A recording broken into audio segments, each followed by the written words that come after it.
제가 여러분들 표정을 보니 우리 수준의 과분한 음악을 듣고 있구나.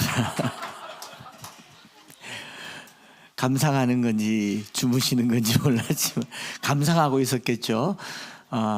문득 시편 150편이 생각났습니다. 큰 소리 나는 제금으로 찬양하며 높은 소리 나는 제금으로 찬양할지어다. 현악과 퉁소로 찬양할지어다. 호흡이 있는 자마다 여호와를 찬양할지어다. 생각하면서 천국 가면 설교할 필요 없잖아요. 천국 가면 전도할 일도 없고, 천국 가면 성경 공부할 일도 없고, 성경 암송 도독할 일도 없고, 기도할 일도 없죠. 만나는데 보는데 천국 가면 영원히 하는 것 중에 하나가 이 찬양일 텐데 이렇게 찬양하는 걸 보니 또 집에 묵혀두었던 잠자는 플루트가 생각날 겁니다. 저희 집에도 100만 년 된 쇠피리가 있습니다. 야, 마, 하 그런 거 있는데 이 겨울에 또 한번 꺼내서 기름칠 해보고 찬양하면 좋겠다 싶습니다.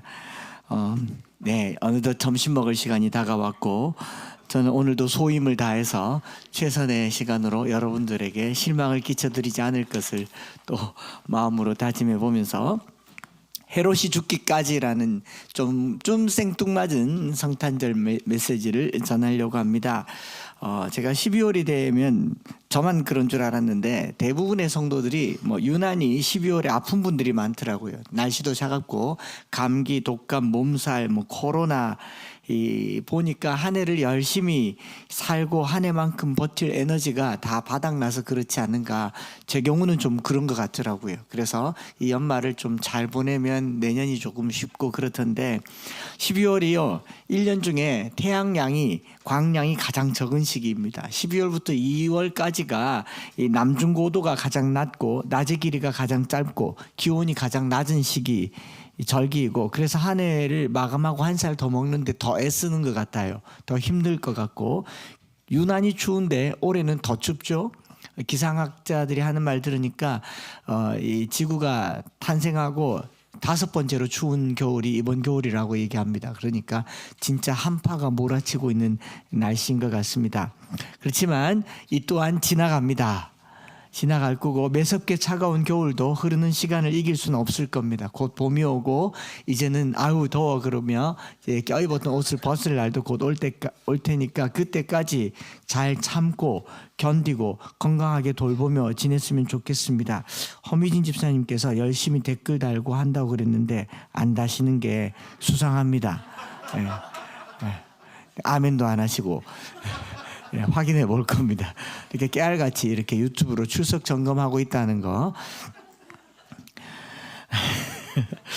12월이요. 이처럼 차갑고 어둡습니다. 그래서 예수님이 탄생하신 날을 이날인 이유가 그것과 무관하지 않다고 생각합니다. 정확하게 우리가 말씀 한번 설교 중에 말한 것처럼 예수님 생일이 12월 25일인지 아닌지는 정확하게 알지 못합니다. 다만 교회가 이 날을 정해서 예수님의 탄일로 지키고 있습니다. 제가 천국 가서 물어보고 여러분들 궁금하면 카톡으로 올려드릴게요. 밴드에 우리 교인들만 공유할 수도 있고요. 그냥 이 날이 예수님 생일이라고 정한 거죠. 실제 생일이 언젠지는 정확하게 역사적으로 명시되어 있지 않고 알 길이 없습니다. 우리도 사실 생일이 두 날인 사람들도 있잖아요. 음력, 양력 혹은 또 실제 생일, 호적상의 생일. 또 어른들 세대는 출생하고 나서 호적 신고하는 거를 깜빡해가지고 이게 이 날인지 그 날인지 아리까리해서 날짜를 놓치기도 하지 않습니까? 심하게는 생일이 몇 년간 차이 나는 사람도 있고 제가 부교육자 때 해마다 이때 되면 전도회를 생년별로 이렇게 끊어서 몇 년부터 몇 년도생은 1여 전도회, 2여 전도회, 3여 전도회 하니까 이 전도 회원들이 와서 저는 주민등록상은 그년이 아닙니다 그러고 전 실제는 2년도입니다 그러고 그래서 그년 전년들이 다 모여서 여전도회가 되더라고요. 자기 생일이 달라요. 목사님들도 이제 정년을 70으로 정하고 나서는 호적 정년을 따를지 집 나이를 따를지 굉장히 이렇게 편의대로 갑니다. 그러나 공식적으로 자기 나이는 실제 나이입니까? 호적 나이를 칩니까? 호적 나이를 치죠. 제가 여러분들에게 내년에 2년씩 깎아드리도록 하겠습니다. 호적 나이를. 물가도 그렇게 깎이면 좋겠습니다. 지금 걱정되는 건 국격은 깎이고 나이도 깎이는데 물가만 안 깎이고 있죠. 이렇게 이제 예수님 탄생하신 날을 호적의 의미를 하니까 호적에 따라서 날이 달라질 수 있고 우리는 12월 25일을 그렇게 지키기로 정한 거예요. 정확하지는 않지만 기독교 교회는 이 날을 정한 나름의 이유가 있었습니다. 1년 중에 가장 어둡고 가장 춥고 가장 이 절망이 가까운 때가 이때이기 때문에 12월 25일을 성탄절로 정했습니다. 고대 이래로 1년 중에 해가 가장 짧고 어둡다 보니 빛을 찾는 사람들이 이 빛 가운데로 모여서 모닥불 쬐면서 밤마다 이 모닥불 쬐다가 흥청망청 방탕하고 술 먹고 또 이교를 숭배하고 빛을 따라가는 태양신을 숭배하는 이런 이 종교적인 타락이 너무 심하니까 이 4세기 당시에 서방 교회에서 이 날을 성탄절로 정해서 예수님이 참 빛이다라고 선언해 버림으로 이교도들의 행태들을 이제 없애버리는 하나의 방편으로 선교적인 이유 그리고 사회적인 이유로 12월 25일이 성탄절이 되기도 하는 것입니다. 그래서 성탄절은 시기보다 중요한 것은 의미다라고 볼 수가 있고요. 가장 어두운 때에 가장 빛으로 오신 분이 우리 주님이십니다. 가장 차가운 곳에 가장 따뜻하게 오신 분이 주님이시고 가장 절망이다라고 생각하는 시간의 끝에 가장 희망이라고 하는 시간을 여신 분이 우리 주님이십니다. 이런 이야기들을 꾸준히 나눌 수 있다면 성탄절이 더 풍성하지 않을까 싶습니다. 또 여기 성탄절 트리로 사용되는 이런 전나무도 왜 언제부터 이런 게 이렇게 트리가 됐는지 아이들이 궁금해할 법할 때 부모님들은 공부를 하고 연구를 해뒀다가 설명해 주는 게 필요하겠죠. 6살, 7살 된 아이가 산타클로스가 있어요 라고 얘기를 했더니 이 교회를 다녔던 어떤 어머님은 산타클로스는 그건 사람이 지낸 이야기고 없어 라고 얘기를 했단 말입니다. 와, 왜요? 알아요? 뭐라고? 몰라요? 산타클로스 모르세요? 예, 그러니까 모르잖아요. 이런 것도 알아서 설명해 주면 좋죠. 4세기 당시에 니콜라우스라고 하는 주교가 세인트 니콜라우스 성주교가 됐죠. 성 니콜라우스가 됐는데 이 가난한 집에 세 딸이 시집을 못 가서 그냥 추운 겨울에 그냥 벌벌 떨고 있는데 굴뚝을 보면 겨울에 땔감이 있는 집은 연기가 올라오고 땔감이 없는 집은 그냥 빈 굴뚝이잖아요. 그 굴뚝에다가 금덩어리를 3개를 넣어서 딸 시집 보내라고 양말 같은 데 담아서 굴뚝에 넣은 거죠.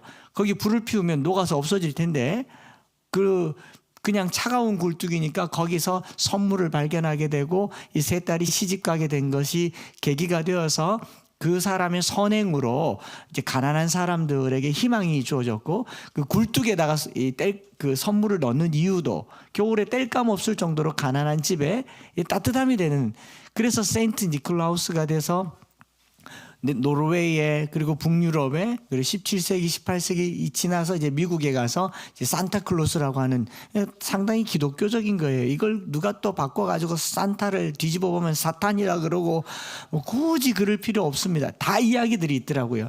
이런 이야기들을 해주는 날이 성탄절입니다. 이 전나무도요. 14세기, 15세기에 마틴 루터가 1517년경에 밤에 눈길을 걷다가 눈 맞은 전나무가 달빛을 받아서 빛나는 걸 보면서 이 전나무는 그냥 차가운 겨울에 외로이 있는 나무일 뿐이지만 저것이 빛을 받으니까 우리를 비춰주는 빛이 되었구나 해서 이 나무 한 가지를 꺾어다가 집에 가져가서 거기다가 하얀 솜과 여러 가지 리본들을 달아서 성탄절 장식하게 된 게 그게 또 연유가 되었다. 뭐 그 이전에도 여러 가지 것들이 있었겠지만은 이런 이야기들을 하는 절기가 바로 성탄절이겠죠. 우리가 주님의 빛을 받아서 세상에 빛이 되는 시기가 바로 이 시기이죠. 그런가 하면 여기에 이렇게 반짝이는 반짝이 옛날에는 이거 알다마라 그랬죠. 트리 하면 알다마 막 달아놓으면 펑펑 터지기도 하고 불도 붙기도 했는데 그전에는 뭘 했습니까? 이렇게 반짝이를 가지고 이렇게 달기도 했잖아요. 그런 반짝이 같은 거 이게 반짝이 모루라고 하는데 모루로 달았는데 그것도 그냥이 아니고 의미가 있더라라는 거죠. 제가 이렇게 찾아보니까 예수님 당시에 오늘 우리가 읽은 성경 말씀에 헤롯이 예수님 태어났던 시기를 중심으로 해서 태어난 아이들을 이제 죽이려고 군사들을 풀어서 계속 잡으러 다닐 때에 예수님의 아버지와 어머니 마리아와 요셉이 애굽으로 피난 가서 도망을 가다가 어느 동굴에 숨었는데 군사들이 계속 쫓아오잖아요. 쫓아오는데 동굴에 숨었고 이 갓난아이가 안 울면 좋은데 울면은 큰일 나잖아요. 그래서 숨을 죽이고 있는데 이 동굴 입구까지 횃불을 들고 찾아왔는데 동굴 입구에서 그냥 돌아갔어요. 왜 돌아갔는가 해서 나와 보니까 그 짧은 시간 안에 거미들이 거미줄을 막 쳐서 군사들이 보니까 여기는 거미줄이 쳐져 있는 거 보니까 이게 안에는 없다. 딴 데로 가자 그러고 이제 옆으로 옮겨간 겁니다. 그 거미줄 사이로 밖에 있는 달빛이 비춰진 것이 지금 이제 반짝이 머루가 되어 있다가 지금은 알다마가 됐다고 요즘은 LED로 이렇게 다 예쁘게 꾸며놓은 거. 이게 절망 가운데 주님이 우리를 지켜주시고 보호한다라고 하는 일종의 이제 상징인 거죠. 이런 형태의 성탄절이 그저 화려하고 빛과 번쩍한 것으로만 끝나서는 안 되는 게 이게 이제 메시지라는 겁니다. 그러면서 이 틀의 의미들을 설명하면서 여기 밑에 지금 이 선물들 막 갖다 놨잖아요. 아이들의 이름도 있고 이따가 또 줄 텐데 여기에 또 탐심이 생겨서 왜 쟤는 2개 받고 나는 1개 받고 그러면 다 없어질 줄 믿으시기 바랍니다. 그렇게 선물을 나누는 게 바로 성탄절 트리의 의미다. 그렇기 때문에 저와 여러분들이 오늘 드려지는 예물을 통해서도 또 누군가에게 빛이 되고 희망이 되려고 이제 100% 그렇게 사용되어지는 것이죠. 저는 오늘 성경 말씀에서도 성탄의 의미가 그렇게 전달되어질 거라고 생각합니다. 시간이 거의 이제 다 끝났으니까 2가지만 말씀드리고 마치려고 그래요. 예수님께서 왕으로 이 땅에 오셨는데 왕이 아닌 상태로 살아갔던 시절을 우리가 기억해야 되는 게 바로 성탄절기입니다. 누구도 예수님을 환영하지 않았죠. 왕을 기다렸고 메시아를 사모했고 오랫동안 기다렸지만 참 왕이신 예수님은 누울 자리도 없었고 앉을 왕좌도 없었습니다. 동방의 박사들이 유대인의 왕이 나셨다라고 찾아왔지만 분봉왕 헤롯은 예수님께 왕의 자리를 내어줄 마음이 1도 없었습니다. 여기 분봉왕이라고 하는 분봉이란 말은 나라의 일부를 나누어서 누군가에게 책봉해서 맡겨주는, 그러니까 맡겨준 왕, 바지사장이 있는 것처럼 이 왕은 바지왕인 거죠. 바지왕. 하여튼 바지왕이에요. 로마 황제로부터 이 지역을 다스리도록 허락받은 바지왕과 같은 왕이 바로 분봉왕입니다. 약간의 권력은 있지만 실제적인 권력은 로마 황제에게 있고 임명받아야만 왕이 되고 자기의 왕좌를 지키기 위해서는 자기를 위협할 만한 주변의 모든 요소들을 제거해야만 살아갈 수 있는 그런 사람이 자기의 위치인 것이죠. 언제든지 찬탈당할 수 있고 빼앗길 수 있기 때문에 최선을 다해서 그 자리를 지켜야 하는 왕의 자리가 분봉왕입니다. 그런데 동방의 박사들이 유대인의 왕이 났다라고 하니까 이제 불안한 거예요. 참 메시아가 왔으면 내어주면 되지만 내 자리가 빼앗기니까 내 자리를 지키기 위해서 해야 될 유일한 방법은 저를 죽이면 되는 겁니다. 그래서 예수를 죽이기로 결정합니다. 예수님은 왕으로 오셨지만 왕 노릇 한번 해보지 못했고 왕의 자리에 한번 앉아본 적도 없고 왕 대접 받은 적도 없습니다. 왕궁 근처에 가본 적도 없습니다.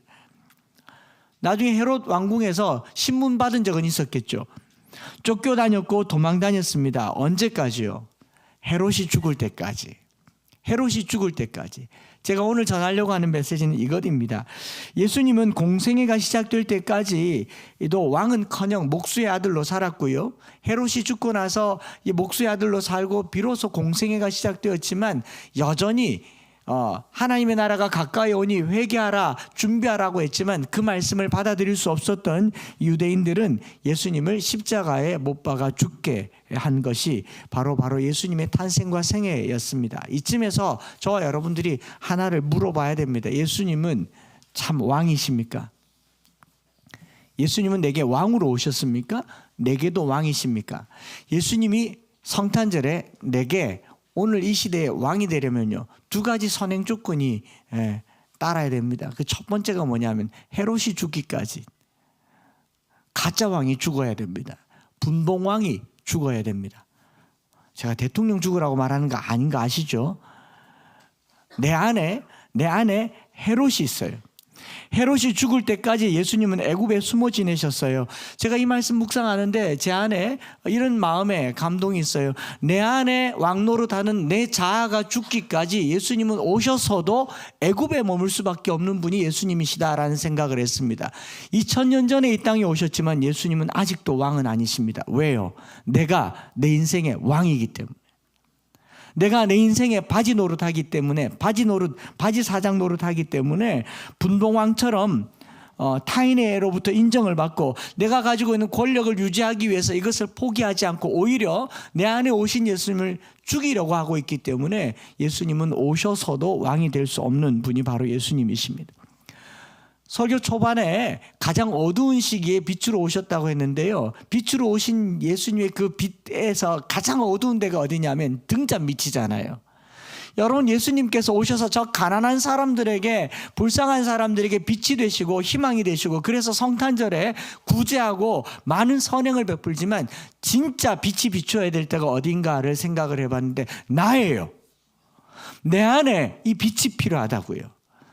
내가 예수님을 모셨다고 했는데 여전히 나는 내 삶의 주인이 되어 있고 내 물질의 주인이 되어 있고 내 시간의 주인이 되어 있으면서 예수님 앞에 내가 분봉왕 노릇하고 있는 동안 예수님은 애굽 땅에 숨어 지낼 겁니다. 내 마음 깊숙한 곳 어디엔가 숨어 지낼 겁니다. 그 예수님을 끄집어내어서 내 삶의 주인으로 맞아들이시는 성탄절이 되기를 바랍니다. 그래서 성탄절의 가장 큰 기쁨은요, 내 인생의 어두움을 비추셔야 됩니다. 뭐가 어둡습니까? 여러분들 부부 사이에 어떤 얘기하면 어두워지는 어떤 요소가 있어요. 어떤 부분은 자녀 이야기하면 그 순간 얼굴이 안 좋아요. 자녀 교육 이야기하면 안 좋고, 진로 이야기하면 안 좋고, 돈 이야기하면 안 좋아요. 그 자리가 예수님 오셔야 될 자리입니다. 그 자리가 헤롯이 앉아 있는 거죠. 내가 앉아 있는 겁니다. 거기 주님을 모셔야 성탄이 될 줄 믿습니다. 연말에 우리 자신을 돌아보고 내 안에 교만한 자리를 낮추는 것. 예수님은 근본 하나님과 본체이시나 동일 본체이시나 자기를 비워 종의 형체를 가지시고 죽기까지 복종하셨어요.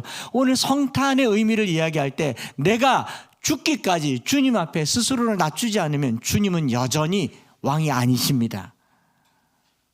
오늘 저와 여러분들이 이 무거운 얘기를 하니까 성탄절이 꼭 성난절 될 것 같은데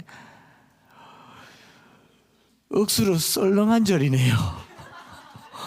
이걸 말았어야 되는데 여러분, 이 성탄절의 핵심은요, 겸손하게 자기 자리를 비우고 인간으로 오신 예수님을 맞이하는 자리예요. 그렇다면 나는 내 삶에 있어서 내가 옳다고 여기는 것, 내가 맞다고 여기는 것, 그거 아닐 수도 있다고 한 번쯤은 생각해 보셔야 돼요. 아내에게, 남편에게, 자식에게 내 말이 맞아라고 생각했던 거, 그거 한 번쯤은 내려놓을 수 있어야 됩니다. 이거 내려놓지 못하던 사람이 헤롯이에요. 예수님을 죽이려고 했어요.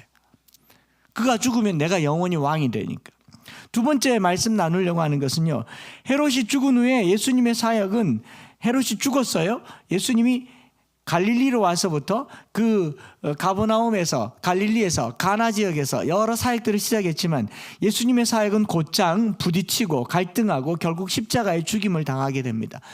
이제 왕노릇 해보려고 하나님 나라의 말씀을 전했습니다. 옷 두 벌 있는 자는 한 벌 나눠주고 가난한 자에게 나눠줄 뿐만 아니라 회개하라 천국이 가까워왔느니라, 하나님 나라에 대해서 설명을 했습니다. 그런데 이 말씀은 바리새인, 서기관, 제사장 많은 사람들에게 부딪힘이 되고 결국은 십자가에 못 박혀 죽게 되셨습니다. 헤롯 왕은 죽었지만 또 다른 한 왕이 예수님을 왕되지 못하게 하는 요소가 있었습니다. 그것이 무엇이냐? 바로 불순종인 거죠. 주님은 우리에게 순종의 메시지를 전했는데 우리는 주님 말씀에 순종할 수 없어서 예수님을 왕좌로 모시지 않고 십자가로 매달게 되었다라는 겁니다. 2000년 전에 오신 예수님이 십자가에 죽으시려고 온 게 아닙니다. 다르게 말해서요, 예수님의 말씀에 다 순종했더라면 예수님은 죽으실 이유도, 십자가에 못 박히실 이유도 없습니다. 죽으시려고 온 게 아니라 하나님의 말씀을 전했는데 그 말씀이 전해지지 않기 때문에, 순종하지 않기 때문에 죽으실 수밖에 없는 게 예수님의 십자가 아니겠습니까? 저와 여러분들이 2000년 전에 오신 예수님을 묵상한다면요, 오늘 내 안에 주님이 왕으로 오실 때 내 안에 자리 잡고 있는 이 교만함을 내려놓고 주님을 모시기를 바라고요. 두 번째로는 내 안에 순종할 수 없는, 불순종하려고 하는 이 마음들을 내려놓고 말씀에 온전히 순종하는 2023년도가 되기를 바랍니다. 어떤 아이가 종이만 보면 계속 찢는 거예요. 종이만 보면 다 찢어버려요. 그래서 부모님이 야, 저게 왜 공부가 하기 싫나? 그래서 이 아이를 데리고 이 정신과 병원, 저 정신과 병원 상담치료, 심리치료를 다 받습니다. 그래서 선생님이 물어요. 종이로 맞은 적 있나? 종이에 손 베인 적 있나? 엄마가 종이로 둘둘 말아서 때리더나? 공부하는 게 너무 스트레스가 되나? 종이 없이 살면 어떻겠냐? 계속 상담을 하는데 갈 때마다 계속 찢어버리는 거예요. 돈을 봐도 찢고 종이란 종이는 다 찢어버리는 거예요. 이 병원 저 병원 가봤는데 아무래도 치료가 되지 않고 학교 생활도 할 수가 없어요. 그래서 이제 마지막으로 어느 좀 이름 없는 상담센터에 가서 선생님 앞에 딱 갔는데 앉자마자 상담 종이를 찢어버리는 거예요. 그래가지고 가짜 개인기였습니다. 근데 선생님이 보자마자 마! 종이 찢지 마! 이 어디 와 종이 찢고 너 야단을 쳤대요. 그것 때문에 온지 모르고 이거 고치려고 온지 모르고 알았으면 그래 그러지 마 조금만 기다려봐 종이 치워버릴 텐데 앉자마자 막 찢으니까 마! 종이 찢지 마! 그랬더니 애가 네 그러고 안 찢었대요. 한 번도 하지 말란 말을 들어본 적이 없는 거예요. 왜 찢는지 원인만 분석하고 이 아이가 어릴 적에 종이로 맞았는갑다, 뭐 종이 트라우마가 있는갑다, 책장 넘기는 소리가 싫은가 보다, 별의별 생각을 다 했지만 단 한 번도 어느 누구도 찢지 말라는 소리를 들어본 적이 없는 거죠. 그러고 순종하고 나왔대요. 우리 인생이요 생각보다 그렇게 복잡하지 않습니다. 주님이 하라 하면 하면 돼요. 하지 말라 하면 안 하면 돼요. 이거 안 하려고 100가지 10,000가지 이유를 만들어내는, 이건 이래서 안 되고 이건 이래서 안 되고 이건 이래서 안 되고, 뭐 예수님은 2000년 사람이라서 안 되고 목사님은 우리처럼 직장생활 안 해봐서 안 되고, 안 되는 게 왜 그렇게 많아요? 안 하면 되지. 또 하라 하면 하면 되지. 우리 주님께서 그렇게 말씀하시고 마! 하지 마! 그럴 것 같아요. 이유 많은 이유가 뭐겠어요? 하기 싫은 거예요. 순종하기 싫은 거예요. 아이들 공부시켜 보세요. 공부 안 할 이유가 10,000가지는 될 겁니다. 애들 게임 시켜 보세요. 게임할 이유가 10,000가지는 될 거예요. 어른들은 안 그런 줄 아세요? 이유 되는 인생 치고 뭐 되는 게 뭐 있습니까? 하면 되죠. 그게 안 되니까 십자가에 못 박히시더라고요. 오늘 저와 여러분들이 2023년도 시작할 때요 좀 더 단순하게 합시다. 뭐 그렇게 복잡합니까? 그래야 주님이 내게 왕으로 오세요. 왕이 좀 편하게 왕 노릇하려고 그러면 가시오 그럼 가면 되는데 왜 가야 됩니까? 그럼 또 설명해야 돼요. 왜 내한테 의논 안 하십니까? 그럼 또 설명해야 돼요. 제가 지난주에도 이 비슷한 일을 겪었는데 모이자 그랬는데 왜 사전에 연락 안 하십니까? 그래요. 못 오면 못 온다 하면 되지. 무엇이 이렇게 복잡합니까? 우리 주님과 살면서 그렇게 복잡하지 않았으면 좋겠어요. 뭐 못 가면 되고, 가면 되고, 하면 되는 거, 이런 삶을 살 때요 그게 우리 주님이 우리에게 오신 왕의 삶이 아닌가 생각합니다. 설교 끝. 소임을 다한 것 같아서 우리 찬양을 드리려고 합니다.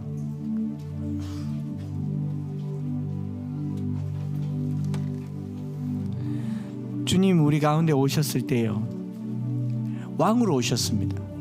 그런데 자기 자리를 버리고 겸손의 왕으로 오셨어요. 나귀 새끼 어린 것을 탔어요. 그런데 우리는 헤롯 왕이 되려고 합니다. 로마 황제가 되려고 해요. 권력을 가져서 이 권력을 하나님께 드릴 것처럼 얘기합니다. 돈과 부와 귀를 가져서 하나님께 드릴 것 같아요. 그렇게 내가 가진다고 합니다. 하나님께 그게 무슨 소용이 있겠습니까? 천국은 아스팔트가 금인데요. 안 그렇습니까? 우리가 이 땅에 살고 있어서 의미를 부여할 만한 모든 것들이요 내가 헤롯 왕이 되는 길이에요. 헤롯 왕이 죽을 때까지 주님은 내 인생의 왕이 될 수가 없습니다. 내 안에 헤롯 같은 존재가 있을 거예요. 그 존재를 내려놓고 주님을 왕으로 맞아들이는 이 성탄의 절기가 되기를 축복합니다.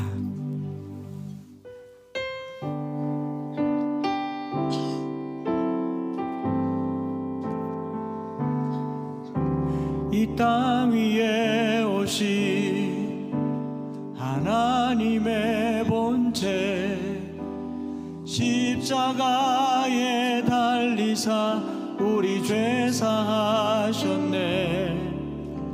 하나님이 그를 지극히 높여 모든 이름 위에 뛰어난 이름을 주사 우리 예수 이름 앞에 절하고 모든 입이 주를 시네. 영광 중에 오실 주를 보리라. 선포해 왕께 만세. 존귀와 위엄을 찬양해. 왕께 만세. 주 예수 하나님. 우리 고대하네 주님 오실 그날 다시 사신 왕의 영광 이 땅을 비추네. 사단의 권세는 주 앞에 무너져 생명과 진리의 주 권세 가장 높도다. 우리 예수 이름 앞에 절하고 모든 입이 주를 시네. 영광 중에 오실 주를 영광 중에 오실 주를 보리라. 선포해 왕께 만세. 존귀와 위엄을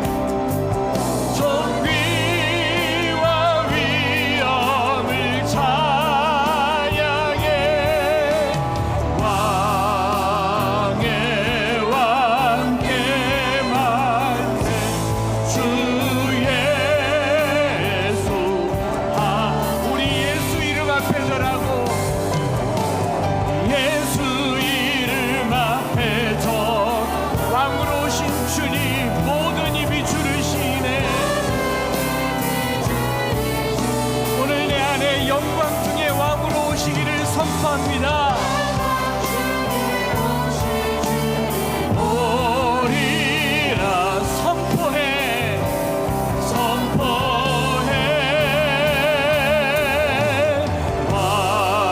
왕께 만세.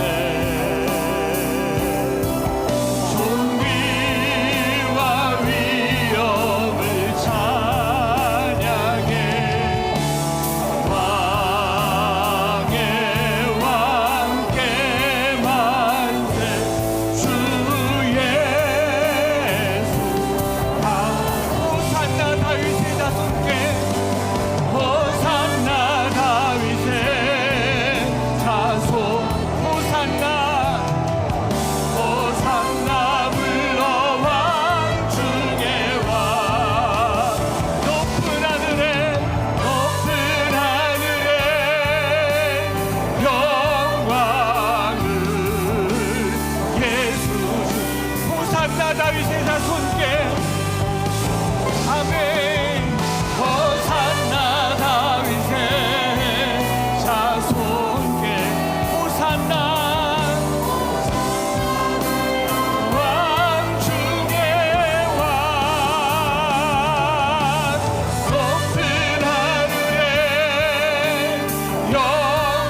받겠지만 성탄절에 이 병들고 가난하고 죄인들을 위해서 오셨지만 주님 또 물으실 것 같아요. 주님 내 왕인가?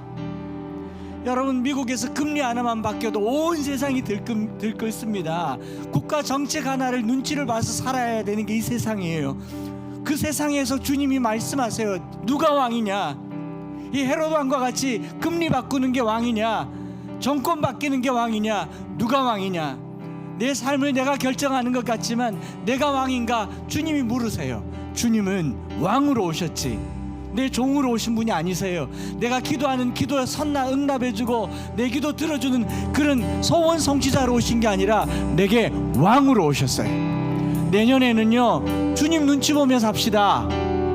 예수님 눈치 보며 삽시다. 성경에서 금리 바뀌는 게 아니라 성경에서 말씀 바뀌는 것을 경험하게 하여 주시옵소서. 말씀이 내 삶을 바꾸는 걸 경험하게 해달라고, 주님 내 삶에 내 자리에 왕으로 와달라고 우리 시간에 한번 합심하여서 기도하겠습니다. 호산나 다윗의 자손께 호산나 불러 왕 중에 왕 높은 하늘의 영광을 예수 주 대신 주여 우리에게 왕으로 호산나 호산나 다윗의 주님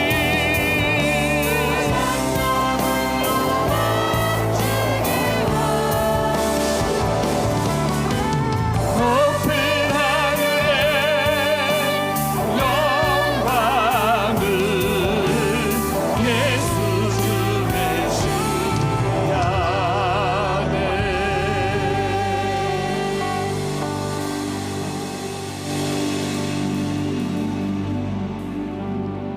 왕으로 오셨지만 왕 노릇 한번 하지 못한 채 도망 다니시고 외면당하시고 십자가에 죽임당하신 예수님을 오늘 우리는 왕으로 여기고 있는가?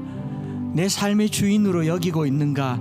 이 성탄절에 다시 한번 묵상하고 이 연말에 겸허히 내 자신을 내려놓고 헤롯 같은 내 자아는 죽게 하시고 겸손하게 주를 섬기고 순종하는 2023년도가 되게 하여 주시옵소서. 우리가 내년을 살면서 나는 얼마나 순종하였나 물어보게 하시고 나는 얼마나 겸손하였나 물어보며 주님 눈치 보며 주님 뜻을 따라 살아가는 우리 모두가 되게 하여 주옵소서. 주님이 교회의 왕이시기를 원합니다. 우리 성도들의 왕이시기를 원합니다. 주님이 우리 안에 진정 왕노릇 할 때 이 어둠의 세상에 빛이 비춰지는 줄 믿습니다. 오늘 우리의 삶에 왕이 되어 주시옵소서. 이스라엘의 왕이 나신 주님, 오늘 우리에게도 왕으로 나시옵시고 왕이 되어 주시옵소서. 주님 앞에 물질을 구별하여 드립니다. 특별히 성탄 헌금으로 드립니다.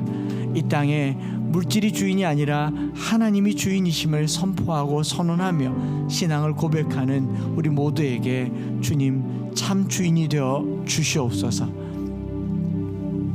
구주 예수 그리스도의 크신 은혜와 아버지 하나님의 변함없으신 사랑하심과 성령 하나님 위로교통 충만 역사하심이 헤롯이 죽기까지 애굽에 계셨던 것처럼 내 안에 내 교만과 자아가 죽기까지 주님 저 끝자락에 계신 것을 이제 깨닫고 내 자아는 죽고 주님이 살아나는 성탄절이 되기를 소망하고 주님 말씀에 순종하는 새해가 되기를 소망하는 사랑하는 모든 형제 자매들 머리 위에 이제로부터 영원토록 함께 있을지어다.